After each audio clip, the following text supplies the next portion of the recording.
اللهم صل على محمد وآل محمد. Le voyage vers Damas. Le matin du 11 Muharram, il a été décidé que les prisonniers allaient être emmenés à Damas, à la cour de Yazid, en passant par Koufa.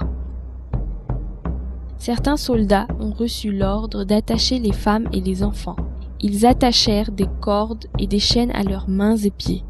Imam Zaynul Abidin alayhi salam fut lourdement enchaîné et obligé de marcher à pied, malgré qu'il soit très affaibli.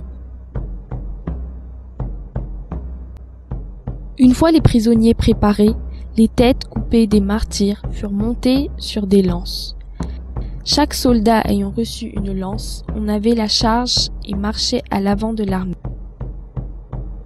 Quand la caravane commença à avancer, elle se déplaça si vite que certains enfants tombèrent au sol et furent laissés pour morts. Aujourd'hui, la route de Karbala vers Koufa est jonchée de beaucoup de tombes de ces enfants qui ont été abandonnés au péril de leur vie dans ce désert torride.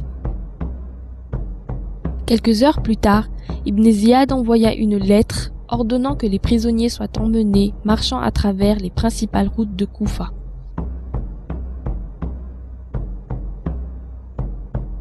Les habitants de Koufa sortirent dans la rue et regardèrent à travers les balcons de leurs maisons quand les prisonniers défilaient devant eux. L'annonceur disait « Nous vous amenons les petites filles du prophète et d'autres femmes et enfants de la famille de Hussein ibn Ali. Hussein, qui s'est soulevé et est entré en rébellion contre notre calife Yazid, a été battu et tué avec ses compagnons sur le champ de bataille de Karbala.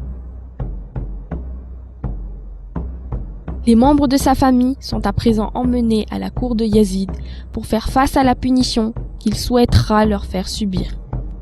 Peuple de Koufa, voici le sort qui attend tous ceux qui remettront en question l'autorité de Yazid, et personne parmi ceux qui essaieront de se soulever contre Yazid ne sera épargné. » Les gens écoutèrent tout cela avec étonnement. Peu de temps auparavant, Koufa était la capitale de l'imam Ali alayhi salam. Tout le monde se souvenait de la gentillesse qu'il leur montrait, lui, ses fils, ainsi que ses filles.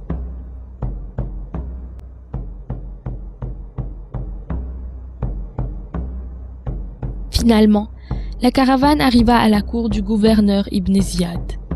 Quand il vit les conditions dans lesquelles étaient les prisonniers, il dit en se moquant que c'était comme si des femmes esclaves avaient été emmenées devant lui et non les petites filles du saint prophète.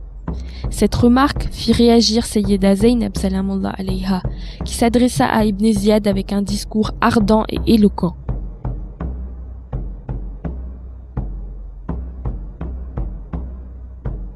Elle rappela le statut du saint prophète, que la paix soit sur lui et de sa sainte famille. Elle lui rappela également les enseignements de l'islam concernant le traitement des prisonniers, spécialement les femmes et les enfants. Elle l'avertit contre la nature temporaire de sa victoire et du destin que lui et son maudit maître Yazid allaient affronter. Elle commença à raconter à l'assemblée les crimes inhumains commis à l'encontre de l'imam Hussein alayhi salam et ses compagnons.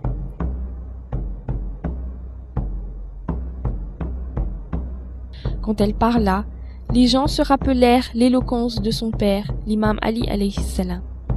Ibn Ziyad s'inquiéta de l'effet qu'avait le discours de Sayyida Zaynab salamullah alayha sur les gens. Il tenta de la faire taire en la menaçant de la pire des tortures si elle n'arrêtait pas. Intrépide face à ces menaces, cette courageuse dame continua et ses paroles émurent beaucoup de gens qui fondèrent en larmes. Ibn Ziyad réalisa rapidement que la situation pouvait lui échapper. Le discours de Sayyida Zaynab salamullah alayha pouvait entraîner une révolte contre lui s'il n'agissait pas rapidement. Il ordonna à ses hommes de débarrasser Koufa des prisonniers immédiatement.